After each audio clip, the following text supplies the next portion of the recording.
C'est dans le but d'apporter une réponse adéquate aux besoins en financement des jeunes, des femmes, des micro, petites et moyennes entreprises, MPME, surtout en milieu rural, que l'État du Sénégal, en collaboration avec la Banque islamique de développement, a mis sur pied les fonds baptismaux, le PROMIS, Programme national de développement de la microfinance islamique au Sénégal. Le PROMIS a pour objectif général d'améliorer le revenu des bénéficiaires à travers le renforcement de l'accès durable de la majorité de la population à des services financiers islamiques qui seront adaptés sur l'ensemble du territoire national d'ici 2025.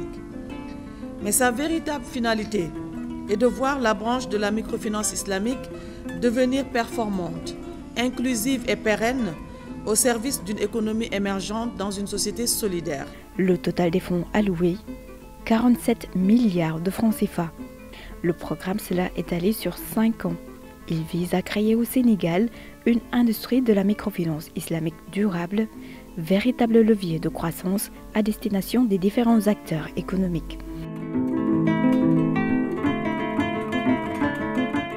Nous ambitionnons aussi de renforcer les capacités des institutions de microfinance et celles des bénéficiaires cibles, des populations, et enfin mettre à disposition les lignes de financement qui est représentée par la Moudaraba restreinte que la BID a mis en place pour accompagner l'installation de la microfinance islamique dans notre pays.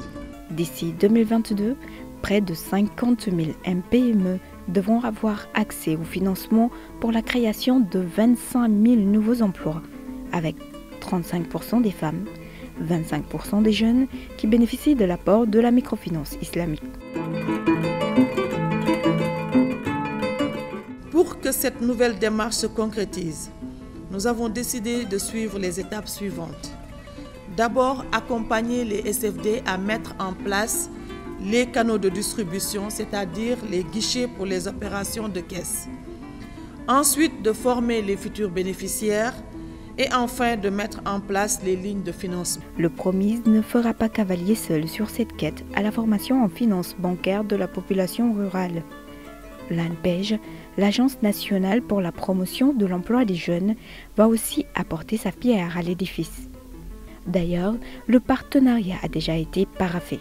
Beaucoup de jeunes porteurs de projets, pourtant motivés et engagés, mais complètement désorientés par l'absence de coïncidence entre les méthodes d'obtention d'un crédit et leurs croyances religieuses, sont amenés à abandonner leurs projets d'entrepreneuriat au point de décrocher de manière définitive du marché du travail.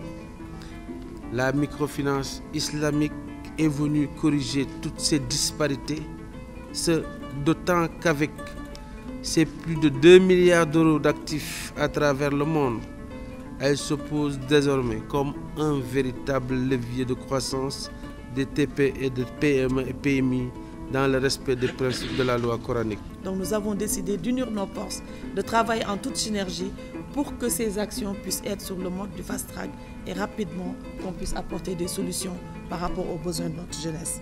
Le PROMIS, avec Yaï Fatou Diagne à sa tête, s'engage ainsi à accompagner la mise en place d'un cadre juridique favorable à la microfinance islamique, renforcer les capacités des institutions de microfinance participantes et des bénéficiaires ciblés, améliorer la qualité de l'offre de services financiers islamiques, développer des canaux de distribution de façon pérenne et enfin renforcer la structuration de la demande de microfinancement islamique.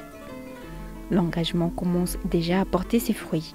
En 2019, l'Assemblée nationale a modifié la loi statuant sur la finance en général, introduisant la pratique de la microfinance islamique dans son article 6.